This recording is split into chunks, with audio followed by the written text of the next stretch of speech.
This is the fourth time I'm trying to run through this intro, so let's see if it's fourth time lucky. Welcome, Supreme Commanders.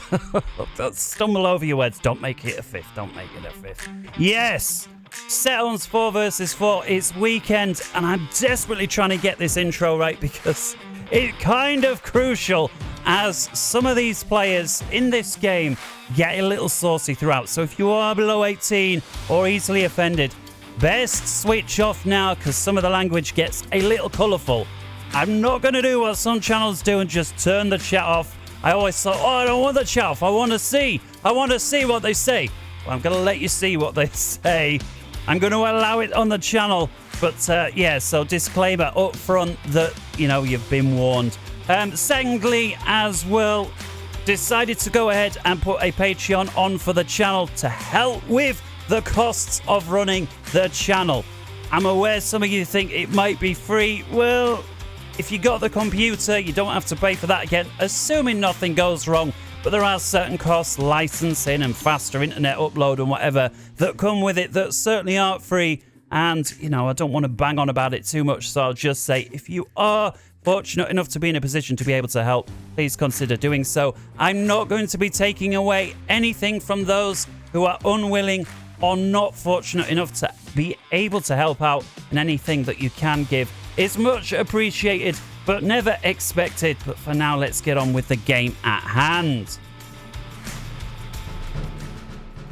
Alright, it's a Team 1 versus Team 2 as per usual. It's the Setons, which means Team 1 on the top, Team 2 down below. Team 1 enjoying a 25-point lead per player on average, which is around 100 points spread across the entire game.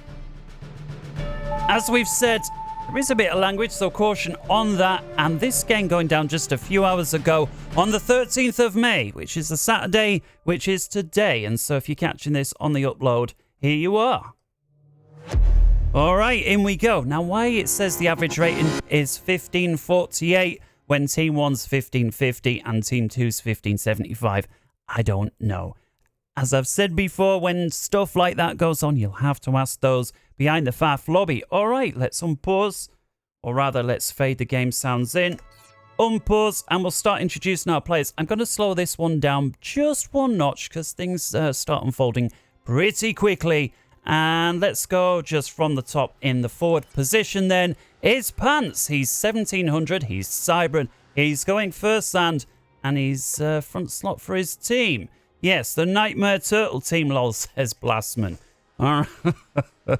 We'll have to see if they are nightmarish turtles. I don't think so, but anyways. Over here then, JT underscore. Don't forget the underscore, he says, but we're going to refer to him as JT's Ferrari Red. Also Cybran, also going first and he's 1500. In the back, in rear is Accidental Aeon. And he's gone UEF, so whether he's accidentally clicks Aeon from time to time, today is not one of those cases. He's Burgundy Red, and he's gone First Air. And last but not least for Team 1, I was supposed to say Sky Blue. It's Electric Blue. His armor 473. This guy really has gone Aeon, and he's going First Air. And what I like about his name, he certainly knows a good military sim when he sees one. I'm assuming that's what armor is, although he's not put the double caps A's on. But, you know, maybe you just don't want to. Either way, he's going First Air. And correct me if I'm wrong, but that looks like Second Air as well. Quickly jumping over to the other team then. We'll start in the forward slot again. Is Mr. Blastman. He's another 1700. He's another Cybran. This guy going pink. And he's gone first land. Second land. Moving to his south as we check out the beach player for Team 2 in Cyan is Nancy Boy K. Don't forget the K. We'll just refer to him as, I think, either Nancy or Nancy Boy. Either way, he's 1700 as we've said there in Cyan. And another player going first there. Moving to the back for Team 2. In the rear with a gear is Oren. This guy by far the lowest rated in today's game at just 1200. I say just. It's still above average. Put it that way. He's still above average overall. Certainly not for this particular game. And there is his spikiness, the Seraphim. and their lovely chrome-looking commander. Say what you like about them, they do got a shiny one, and he's going first land there in purple, just using his commander to help bag himself the Hydro. And last but not least, in khaki green is Storm. Another 1700, another Cybran, and this guy having gone first air, second land, and look at this. Top tip, guys. He's planned kennel drones, or the drone stations. How do you make drone stations at the Tech 1? The answer is you can't, but you can pre-plan an upgrade, and then from that upgrade, pre-plan what you're going to build. And Storm there showing how that's done. Using the commander to build this, however much, then goes for the upgrade, and then continuing to pre-plan his build. And that is a build order, or a BO. If ever I've seen one, Storm has played this map before. And with that, we'll go back to full pace. I think we'd already done it. And we'll take a look in the middle as our commanders are beginning to arrive. Actually, let's have a little look as well over here. We saw Nancy, first thing he did was send an interceptor, zooming, well, of course, over here. And the first two aircraft out from armor, both getting shot down. And so first interceptor across the way from Nancy, 2 kills. That gets it 1 star, and that's going to start repping up 1 hit point per second. And looks like armor here is going to deal with that nice and quick. Armor going first and second air indeed. And surely he's going to get this. Go on, just a couple of shots. We're going to focus in on the middle. Showing a 2v1 situation versus a heavily damaged interceptor. Even armor will be able to deal with that. And here we see Pants and Blastman from their respective teams. Trying to pinch all the mass. How much mass? Well, there we see 389 on some of these bigger ones. 235. And the Salem Rex being 911. I think these are Pillar Rex down here. They look very similar. They're 160. So T2 unit either way. And it looks like that Pants was just all out going to try and inflict as much damage as possible versus Blastman. Blastman spending a lot more time reclaiming. And let's have a look at the reclaim figures. There we see just what difference that's made. And so Pants 2.5, Blastman 4.3. And so big advantage there. And that is no surprise. Also seen artillery units here from Pants helping to chase Blastman down. And Blastman now well below half health and facing a 2 versus 1. Look at this. JT decides to pay a visit. Because this is the beach player from Team 1. And it looks like Nancy Boy elected to stay at home. Indeed he did. And so JT taking a leaf from the pros, which is, you know, 2 beach players trundling through, and usually we see a 2-on-2 situation in the mid on the very high rated games. This one is reasonably high, as we see 1575 versus 1550. Depends who you listen to and what channel you watch as whether that is a pro or not. I think Guile calls anything north of 15 a pro. I think there's room for a sort of an in-between Joe and pro. I don't think it's quite you go from Joe to pro. At least I think there's this good range. I hadn't thought of a better name other than good players, but either way, all of these players to me are in that good bracket. I could argue possibly Orant is still in the Joe category, but only just. He's the top end of Joe, that's for sure. 1200. And as we just passing 6 minutes now, indeed Blastman he's been bullied out of the bridge. He's going for the gun underwater. He's got nothing assisting him. And let's have a look to the northern team. They're not aware he's there, so they've got no intel. And even if they had a radar, they wouldn't see him unless they put a sonar down here. It was something, by the way, that as a front player I like to do. If the enemy commander went into the water and I had an engineer spare, I would just get a Tech 1 sonar there. A, to keep tabs on what he's doing, and B, you know, it's just handy to let you know if the enemy is sending a navy your way. Certainly until, you know, another few minutes has passed where the air generally gets saturated with aircraft and there's scouts running either way. It's just, again, just something that I like to do. Not saying it was the right thing. Arm 473 here. Scouting all around, seeing what everybody else is doing. Scout plane having completed its run, or his run. Interesting little circle that's underneath the aircraft there. Not entirely sure what that means. Perhaps that's its ability to see units that are deep underwater and identify them. I don't know.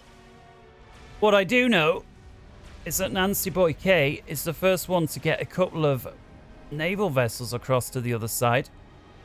As we approach the 8th minute, and Armour 473, he's got 2 naval yards online. The first frigate just been pumped out, but it is in a 2v1 situation. And the frigate, at least thus far, is heading in the... Oh, there we go. He does pick it up. Bring it back then. You don't want to lose that build capacity. And there we are, 8th minute. And Nancy Boy, look at this. He's ignoring the frigate and he knows what to do. Go straight for the build capacity. He wants to reduce the rate at which Armour 473 is able to produce new ships. He doesn't necessarily care if he loses this one. Armour 474 moves that vessel out the way because he doesn't want to lose it to this second ship here that Nancy's managed to get on the line.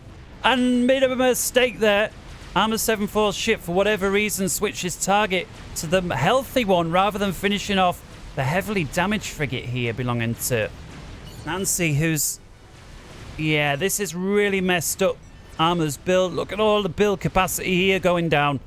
Look at them all sinking. That's a lot of AL engineers sent to the bottom. They were working on a torpedo launcher there. That doesn't manage to finish. The one-on-one duel, they seem to take each other out. But this second vessel here, belonging to Nancy, is finally outnumbered 2-1. But it's going to be a mission complete. 10 kills there. All of that build capacity, and that's going to set Armour 47 back big time.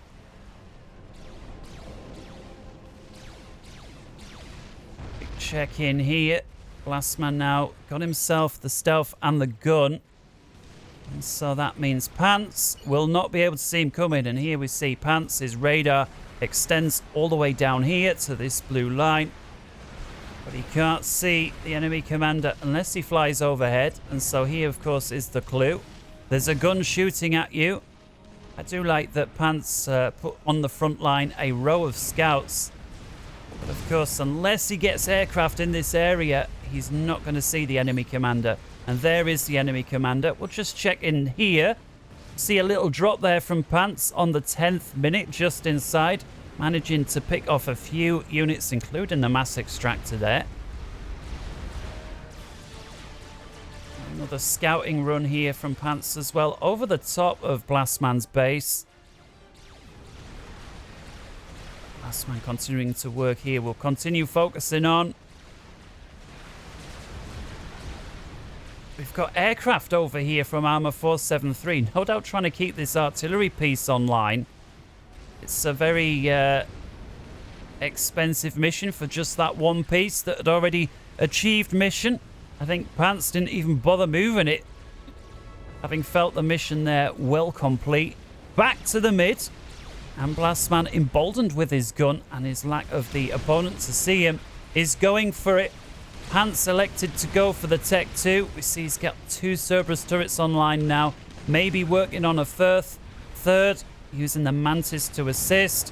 Problem is, though, at least with regards to Blastman's point of view, the enemy is sending aircraft overhead. Here we see it. Blastman, well aware of the situation, hangs back, accident lay on. Nice read. I love what he done there. Just one ISF in the area. And if we take a look once again from Pants' point of view, every time that aircraft hovers over, he can see what the enemy commander is doing. And we saw there the commander backing right off. North side, things relatively static. Both players jostling for position. You see intel like nobody's business there from JT. He certainly doesn't want anything being able to creep through without being aware of it. Storm with a much more modest intel gathering operation taking place. What I'm really interested in is this second attack now from Nancy. And rather than bringing in one frigate with a second reinforcing, he's got 4 as well as a Tech 2 destroyer. And things going from bad to worse here for Armor 473. Both of these naval yards are just at Tech 1. Yes, he's got a torpedo launcher here, but it's completely outranged by this destroyer. Picked off. The only thing slightly lacking here from Nancy's point of view is an anti-air ability.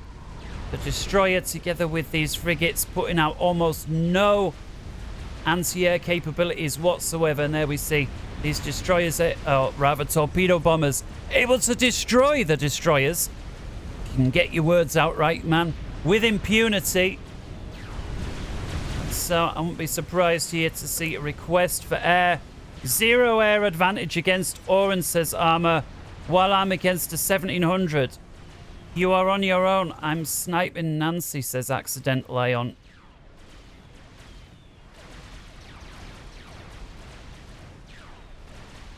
So this is fantastic team play here. You've got Armor who, you know, for whatever reason gets kicked out very quickly. You see Pants switching over to torpedo bomber production here, producing many torpedo bombers. Let's have a look here. How many has he got so far? 10! 10 torpedo bombers on the 13th minute. That is big. And together with a few ASF there from Accidental Aeon in the area, this very nice push here from Nancy Boy is going to fizzle out. Yes, the damage has been done. Armor 473's completely been kicked out. We're starting to see some attack boats over here now as well from Nancy. They're just the Tech 1 anti-air gun. They're very weak, but at least there's something. We saw here no damage at all. And now Accidental Aeon is finding himself with an air engage. Oren finally sends his ASF over. He's not got many. Let's have a little look. What's he got in this area? Well, he's got 8 in total, and only 4 of them are in the immediate area. He does win his little air engage versus the Accidental Aeon.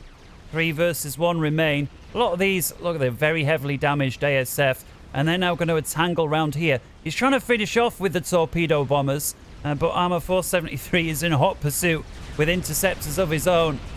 And there we see the interceptors together with the ground anti-air picking off one of the very heavily damaged ASF. And Oren's, he's backing off. Oren is regrouping his air. Here we see now double strap bomb rush from Accidental Aeon. We've got one here and one here. I like the split. That's 3 mass extractors down at the least. There's a 4th. Beautiful. Connects with Nancy. One of them gets shot down, and here's the second. And so the double strap bomb rush, I'm surprised only managing to take 2 mass points each. That's, you know, arguably not worth it. I would like to think, you know, if you get 2, it's about even. Of course, you've got the APM. You've got the panic from the other player. You've then got the other player without having the use of those mass points for a while, as well as having to rebuild them. But generally speaking, providing he can reclaim the wreckage from your strap bomb rush, 2 is where it usually breaks even. 3, you're in profit. Tell you who else is in profit with ease. Pants. Last man and his front line evaporating. He does have this nice wall filter, so enemy units will have to filter their way through. And that's going to give these engineers time, should they need to get a couple of point defense up. You see, there aren't any there as of yet. I guess Last man decides, yeah, I'm not going to waste my eco on point defense if he's not sending anything. Checking back over here. Hans gets into the drink, tries to help out with the deteriorating naval situation. A Tech 2 sub-killer, that's going to be nice. Certainly versus the Tech 1 spam that we've seen Nancy, but he does then lose the naval yard. And so this sub, Cybern Tech 2 sub, is of course stealthy. Together with this overwhelming air from his team, will be able to deal with anything except a destroyer. So if Nancy's got any sense, he needs to home in on that sub and get a destroyer here ASAP. Problem is, the sub can deal with just about anything else.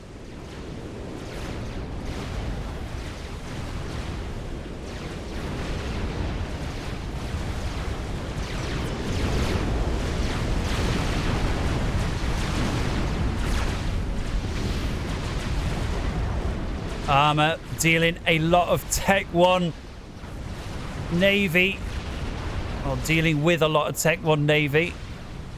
Go on, overcharge it just for fun. Why not? He's in range. Absolutely outstanding teamwork here from the north side. Mega lol, says Blastman with a camera. I can only assume he's referring to the lack of ability of air. Don't forget, Orand is a 1200. The Seraphim down here for Team 2 versus a 1600. UEF over there, Accidental Aeon. So 400 rating points. For those not too familiar with how the true skill system works, is quite a difference. Certainly through those sort of ranges. Always said, you know, the lower down it gets, the less the difference matters. You know, somebody who's rated 200 versus a 600, you say, well, that's 400 points. The difference there is much less, which is why players who play a lot, you know, they'll very quickly fly up the 100 ratings. And then to get from 1,000 to 2,000 takes a lot of work. Very nice air engage there from Accidental Aeon. Gets on Oran's 6, right good and proper, and Oran, terrible there, made to pay the price. I think Accidental Aeon probably had numbers to begin with, but when you do trades like that, is there any wonder? I did see Oran's, feels like about 10 minutes ago now. This can't have been, but it was very nearly. Did win that initial air engage over on the other side.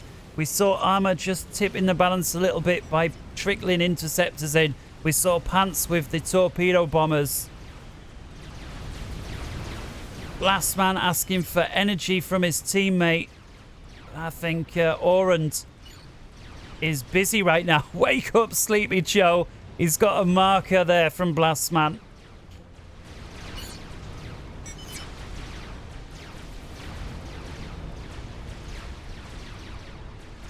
So, yes.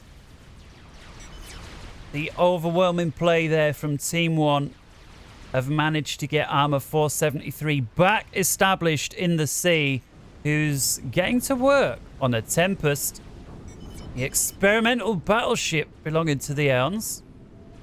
Looks like some sort of a massive jelly, a mechanical jellyfish here. I've never actually seen that like that before under construction. That is a metal jellyfish if ever I've seen one. Helmet stuck out. What do you call it? A helmet? I don't know. I'm sure it's got a proper name. I'll call it a helmet if I want. At risk of people mocking us in the comment. I learned so much from the comments, actually. I'm always getting something wrong. And somebody puts us right. Storm here working on SAM sites. Got SAM sites here from Blastman as well, and this is going to make it very expensive for Accidental Aeon to fly his air over this area despite having supremacy, and this is going to help his air player Orand get back into the game. We're seeing here that Storm's been very cagey with his navy. He's aware that if he pushes, he's going to be, or at least risks succumbing to the same fate that we saw happen over here for his teammate. Pants is flying himself around. 21 minutes. Where's he bringing himself to? Well, in the back there behind Armor 473's base. Once again, Nancy Boy pushing forwards. And this is nothing but these attack boats. If you see here, they don't fire a shot versus the enemy navy. They're a pure anti-air weapon only. Couple of destroyers here from Nancy rolling onto the scene. They are very heavily outnumbered. Say what you like about Armor 473 and his opening move on the Navy. He re-established very quickly. He was completely bullied out. See, it's not every day that you see a dragonfly with a kill to its name. How's he managed this? A Tech 2 transport here belonging to Pants has got a kill on its name. Perhaps somebody can enlighten us as to how this could possibly... Let's have a look, actually. Let's have a look. EMP weapon, flying transport, anti-air. It must have tickled an enemy aircraft to death. That's the only way you can do it. That's the only weapon on there capable of causing damage. Nice drop, though, from Pants. That's what it was responsible for. And it completely picked off this cliff.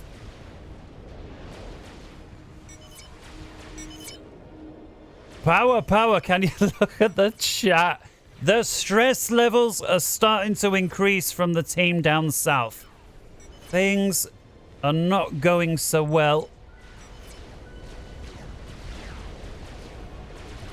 And I can tell you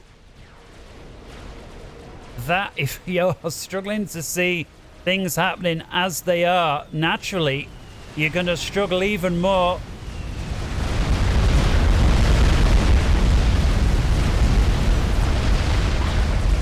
And Storm is picked off 23 minutes by the accidental Aeon with a bunch of strats that were strung into his position. And yes, nobody is surprised with this result, says Blastman. Maybe try the 1K game, says Storm. Oh, that's a kick below the belt if ever I've seen one.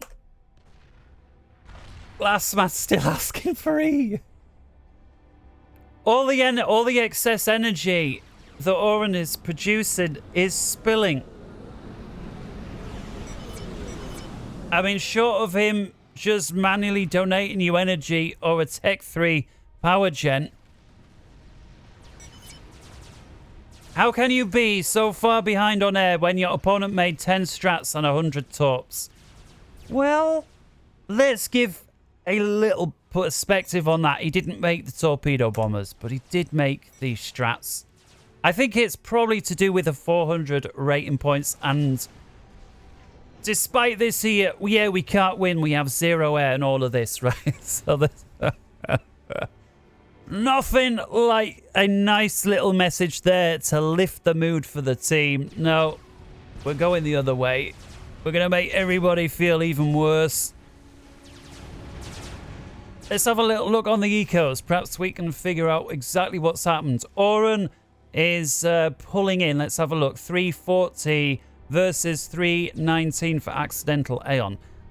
So slightly ahead. So what do the totals equate to that overall? Let's have a little look. 217 versus 238. Okay. And so quite a significant advantage, 10% or so for Orange on the mass. And so perhaps that helps explain why he was a little slower on the air. Certainly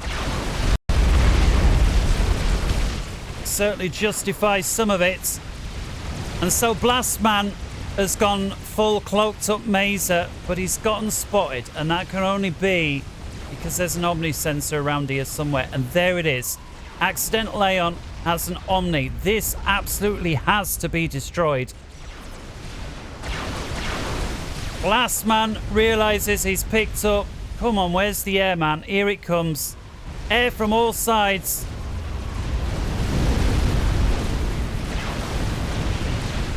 And Blastman now with his dancing shoes on. As bombers continue to rain in. Dance, dance, dance. Oh, that was a big round of... that must have been the Tempest there. Well, that's going to be very hard to dance against. In comes the round. Oh, that was close. But the air's going to get him. It matters not. There we go. Blastman defeated by Pants. But really, it just feels like the North team are playing a bit better together. Blastman says he's depressed. I'm so sad. Yes, he'd spent all that time trying to get an upgrade that was difficult to afford. And yeah, just goes to show a well-placed Omni at the right place renders even the Cybran technology completely useless. Oh, yes. I think Nancy having a little bit of a laugh there. Blastman says, enjoy your game. Yes, indeed. And so with it, 4 versus 2, favouring our friends up top there. Team 1. Nancy Boy and Orand left down here. Silver lining, though, for Team 2. They are still sat on 3 bases. And the player that continues to carry is a 1700. Of course, the other 2 were also 1700. And so this isn't a case of the weaker players are down and there's a 2k player that's gotten all the eco. Now, if that was the case, I'd say this game would be a little more even than we currently see it.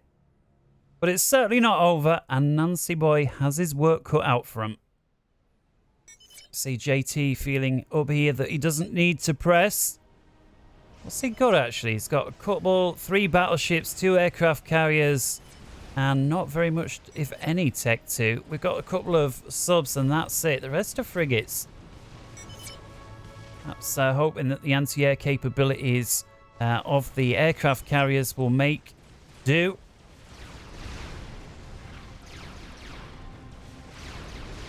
See the Tempest now making its way across from Armour 473.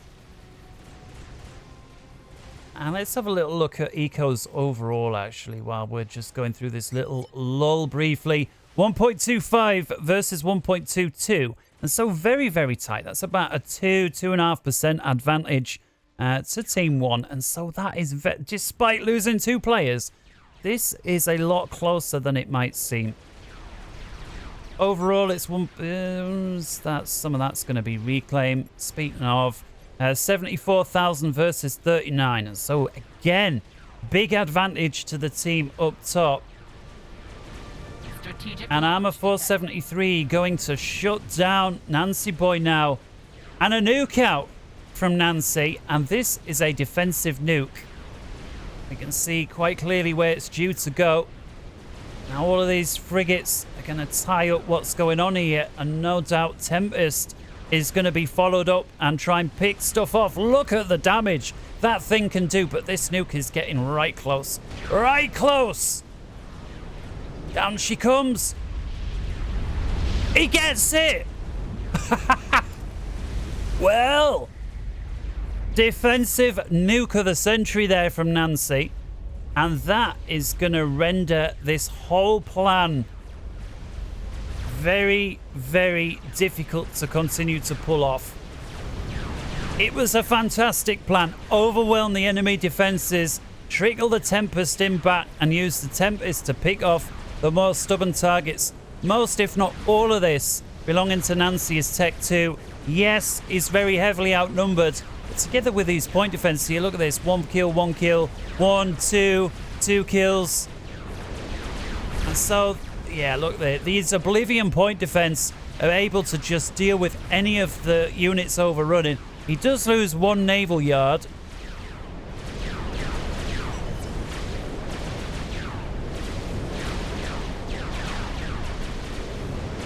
See, there's another engagement brewing up north. But this looks like this is a massive win. This is a massive win for Nancy. All right, nuke of the century. I realize I'm always saying, oh, it was a nuke. It was this of the century. The move of the century. I get it. I'd be a crap manager. I'd just give away awards far too easy and liberally. But what can I say? It was the nuke of the century. It's kept him in. No doubt about it in the south side. And now Nancy is pushing up top. And this is predominantly a Tech 1 and Tech 2 versus predominantly Tech 3. See JT with a distinct lack of any T2 units. We saw the 2 subs and that was it. But when you're dealing with this many destroyers, those subs have got no chance. Well, here we see one of them left.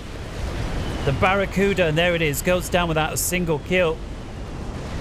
Pants starts lobbing in his torpedo bombers. And JT bringing his stuff back as far as he can get it. And there's his first aircraft carrier that's going to go down.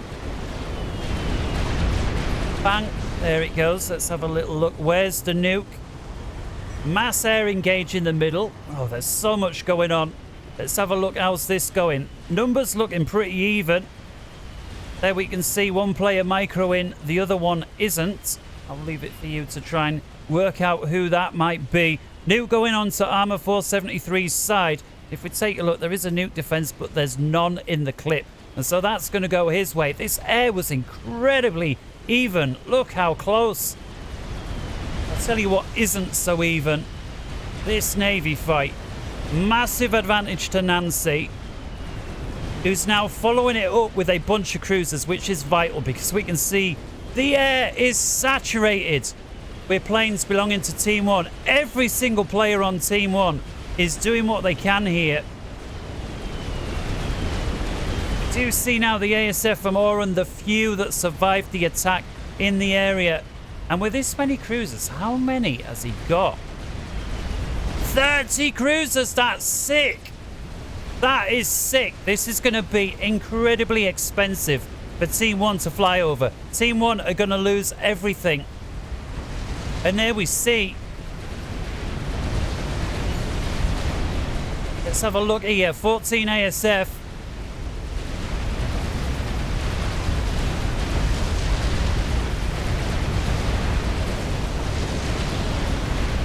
I'm surprised he was able to hang on to as many for as long as he did. He's bringing in more all the time, but this is going to be really, really costly. Granted, the anti-air capabilities take priority on enemy aircraft that are at high risk, so a cruiser is always going to go against a torpedo bomber before it goes for an ASF. And Pants able to string these out like nobody's business. Look at him. This is why players build crumbs. Look, drones. Look how big that can build.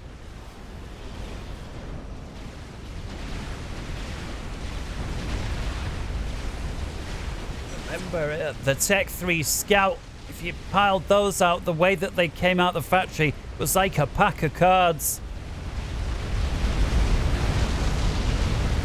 But pack of cards or not, things now starting to turn a little south for JT. Oh, you know these things get us all excited. Nancy Boy moving in. Storm says, what is this? Again, his team wanting intel on what's going on. Tele defense, more strategic missile defense. Strategic launch detected. And another nuke out. Nancy is starting to pull things back. He bought pause in the bottom pond. He didn't lose it. He's now just defeated. JT up top. He's sending another nuke in. There is a nuke defense here, and it has one in the clip. Nancy, pick it off. Pick the nuke defense. Because this nuke's getting awful close to the area. Oh, it's going to be very, very close. Let's have a little look. Oh, it's very, very close. Oh, the nuke defense has been destroyed just as the nuke skirted on the very, very edge. And like that, JT's base has gone up. He has diversified a bit in the local areas, so it's not entirely over. But wow. Please hide the comms, says Storm. Don't forget, Storm here, the guy responsible for all the chat, is the player who died on Team 2 down south a little earlier on, and is perhaps emboldened with some of what's going on and realizing, hey, this might not be over. It might not be over. And Orange, let's have a look on the ASF numbers. He's got 167 and he's up against 90. And so Orand is ahead. And it looks to me like he's able to produce more and quicker as well. And look at this. Incy Wincy from Nancy. Incy Wincy 1, 2, and 1 in reserve. Make 3. Support commanders from Armour going up. They will be going to telly, Nans. Get your come out, says Storm. Desperately trying to get his air player to scout. Orandu's been busy trying to re-establish air dominance. He's thinking, what do you want from me? You want power? You want air? You want scouting? You're telling me to bugger off and play on the Joes? Well, a bit of friendly advice did not never hurt nobody. And these Incy Wincy spiders have dropped out the spout and they are hungry. And Armour 473's base is on the menu.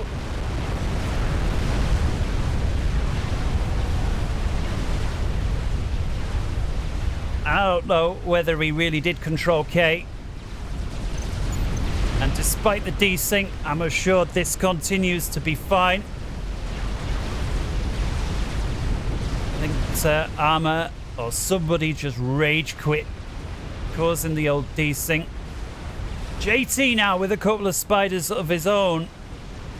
But these are now 3 from Nancy. And guys, look at the play here. He takes a heavily damaged Monkey Lord behind the one with the higher health.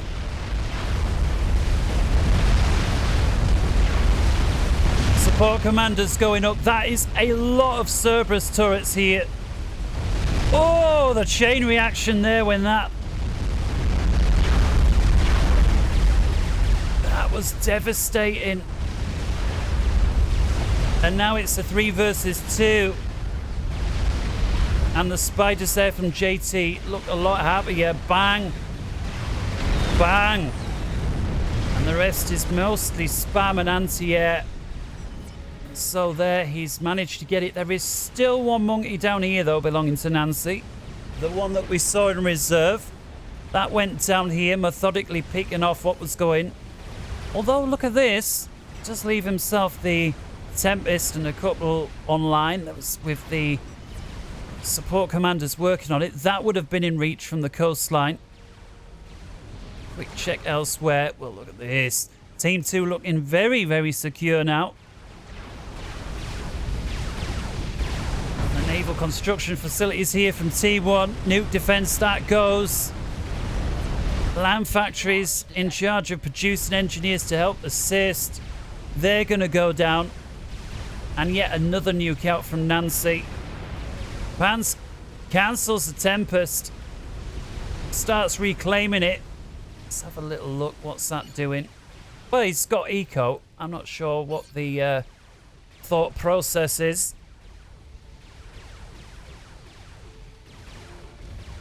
Unless he's spilling on behalf of JT on one of his other pens. No. Oh, yeah. Okay, accident lay-on is very short. But in comes another nuke. This is a large economic area there. Could call it the banking sector for JT. Lots of power and energy going up. JT says quit more.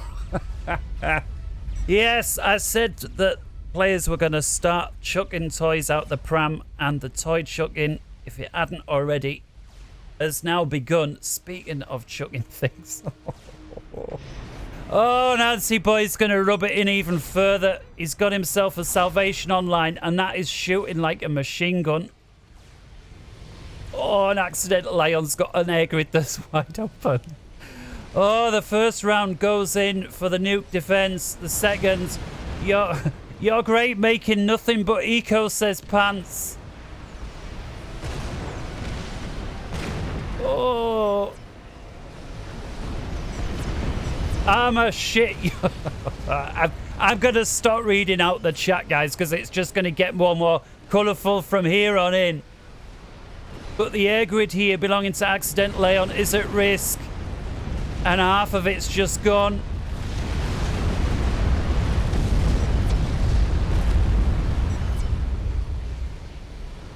This is the artillery version of a DDoS attack.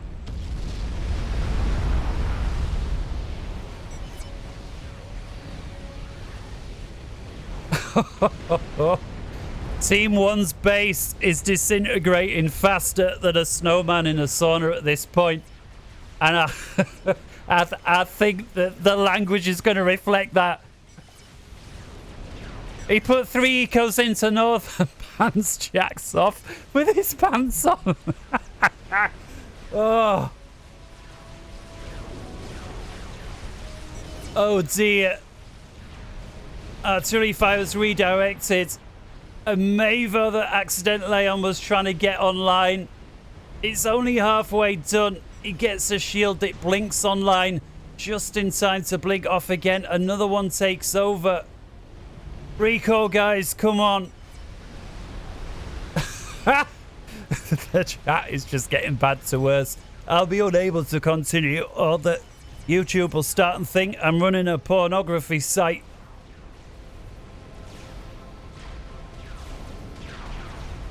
To see down here, at least there's a little pressure from the Navy. But players have decided, nah, that's it. Land! More and more. It's just complete devastation. Hand us the towel. Hand us the towel. I'm lobbing it out the window. And that leaves JT. Finally, a team worth having.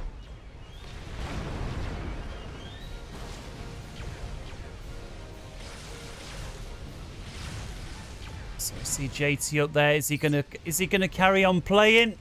Is he doing anything? So first off, JT, come on, what are you doing? Well, I'm not seeing it. Oh, he is moving his air. Okay, so he's not AFK. That was my main concern. And I'm just wondering, is he gonna try and do something, or is this it? What sort of eco he's got? 96. Hang on. 44. He could. He's got energy. He could try to do something. He's after all a sneaky Cybrant. But the time to do something is running out. We've got another nuke destined for here. He's working. He's working on a Scathis. Somebody in the back was working on a Mava. Somebody else was working on a Scathis up front. The nuke is rolling in. We've got a load of static artillery emplacements that's taken a dislike to the ML that's just roaming around the countryside. JT's got a couple of monkeys of his own, one of which has got his laser. The gunnery sergeant has left his firing switch on. Nuke impacts.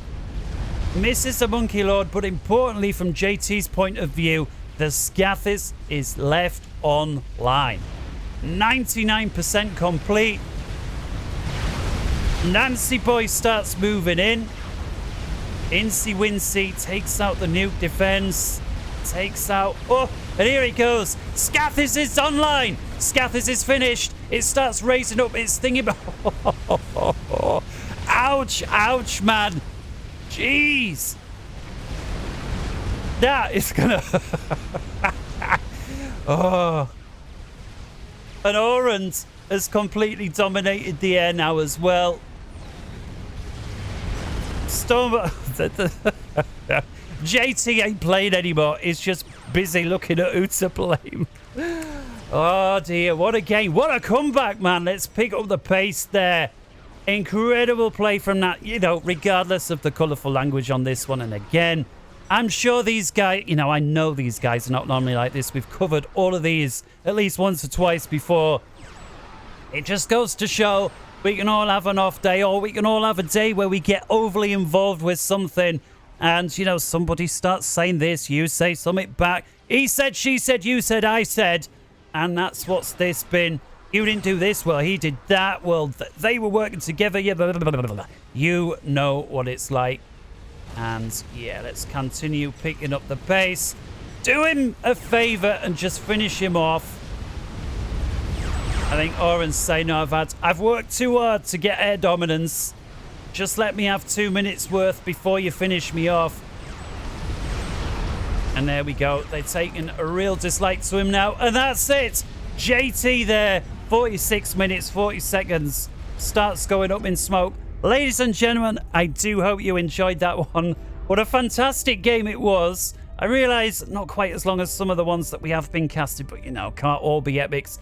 And so that's it. And until next time from me, wherever in the world you may be, take care. Good morning, good afternoon, good evening, and good night. And don't forget to check out the Patreon if you are capable of doing so. Be interested to see if we do get any crazies. Decided to sign up for that one. And until next time from me, deep inside the UK, ta-ra.